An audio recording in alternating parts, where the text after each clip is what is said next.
ఆహ్వానిస్తున్నాం. గౌరవ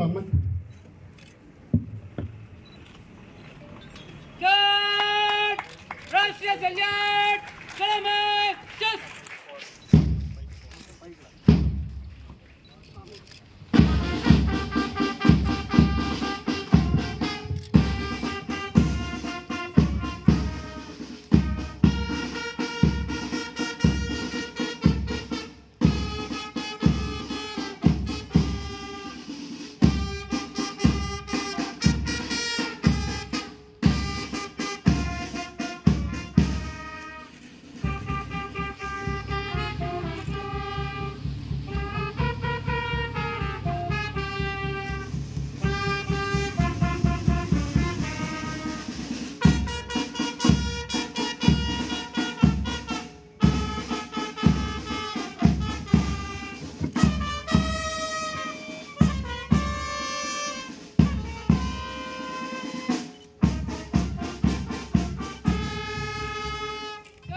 తెలంగాణ ప్రజాపాలన దినోత్సవ వేడుకలకు విచ్చేసినటువంటి జిల్లా ప్రజలకు, తెలంగాణ పోరాట యోధులకు, ప్రజాప్రతినిధులకు, పుర ప్రముఖులకు, వివిధ శాఖల్లో పనిచేస్తున్నటువంటి ఉద్యోగులకు, మీడియా ప్రతినిధులకు, విద్యార్థులకు నా హృదయపూర్వక శుభాకాంక్షలను తెలియజేస్తున్నాను.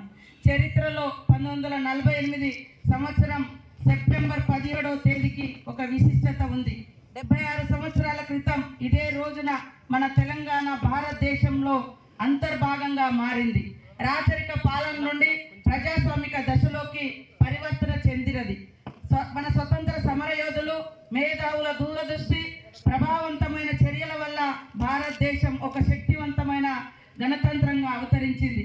భారతదేశ నిర్మాణంలో తెలంగాణ ప్రజలు భాగం పంచుకొని 76 సంవత్సరాలు పూర్తయిన సందర్భంగా గౌరవ ముఖ్యమంత్రి శ్రీ యనుమల రేవంత్ రెడ్డి గారి నాయకత్వంలోని ప్రజాప్రభుత్వం సెప్టెంబర్ 17ను తెలంగాణ ప్రజా పాలన దినోత్సవంగా ఘనంగా జరుపుకుంటున్నాం.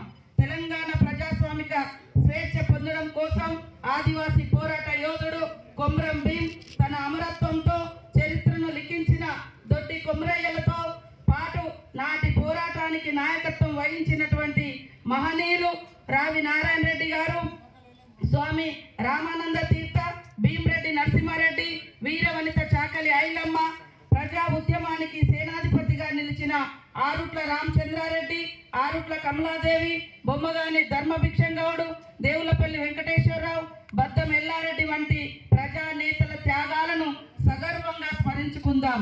తమ ఆకాంక్షలతో, తమ అక్షరాలతో ప్రజల్లో ఉత్తేజాన్ని నెలకొల్పిన సురవరం ప్రతాపరెడ్డి, ప్రజాకవి కాళోజీ, ముక్తు మైనుద్దీన్, దాశరథి కృష్ణమాచార్య, సుద్దాల హనుమంతు, బండి యాదగిరి, షోయబుల్లా ఖాన్ వంటి సాహితీ మూర్తులకు ఘనమైన నివాళులు అర్పిద్దాం.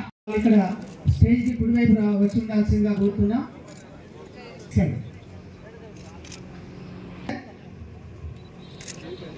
తాటి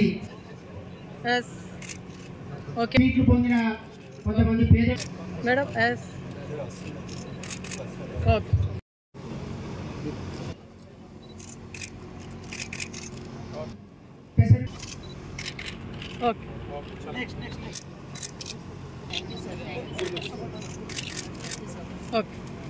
మీ చేతులకు పని చెప్పాల్సిందిగా కోరుతున్నా.